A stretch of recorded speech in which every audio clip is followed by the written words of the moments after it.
Le prix du miroir du désir, par Jennifer.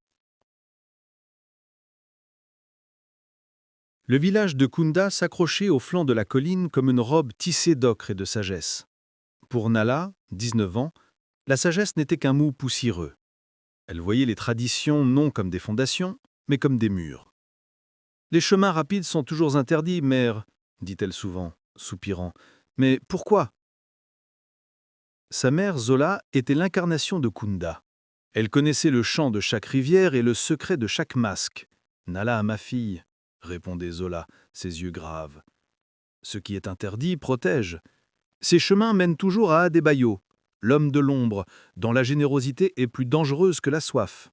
Il offre des choses que l'âme ne peut se permettre. » Un jour, alors que le soleil atteignait son zénith paresseux, Nala s'aventura seule, délibérément, au-delà des champs d'igname. Elle cherchait le ruisseau, mais trouva Adebayo. Il n'était pas un sorcier menaçant, mais un vieil homme aux yeux doux, portant un collier de perles polies. Adebayo ne la réprimanda pas. Il sourit simplement. « Nala de Kunda, tu cherches plus que ce que Kunda t'offre, n'est-ce pas ?» Il sortit de sa poche un petit miroir d'obsidienne, monté sur un bracelet d'argent fin. Il brillait d'une faible lumière intérieure. Ceci est le miroir du désir. Il te montrera au monde tel que tu rêves d'être. Un cadeau pour une jeune femme aussi audacieuse. Il n'y a aucun prix. Nala sentit le poids de la tradition vaciller face à l'éclat prometteur. Elle passa le bracelet à son poignet. Instantanément, elle sentit une vague de confiance inébranlable. Elle sourit, remercia Adebayo et courut. Le soir même, au festival du Mille, les regards étaient tous pour elle. Zola vit le bracelet. Le rire s'éteignit sur ses lèvres. « Dis-moi que ce n'est pas le cadeau de l'ombre, Nala. » Leur discussion fut un combat de génération. « Mère, il fonctionne. J'ai la force, les idées, la beauté que je voulais. Il n'y a pas de mal. » Zola s'assit lourdement. « Tu crois que Adebayo cherche l'or ou le bétail? Non, il cherche la monnaie spirituelle. Ces objets ne donnent pas, ils empruntent, ils volent ce qui est le plus précieux. La résonance. » Nala était confuse. Que cela signifie la résonance? La résonance, c'est le pont entre ton cœur et le mien, entre toi et la terre. C'est la capacité à aimer sans réfléchir, à ressentir la douleur d'un voisin comme la tienne.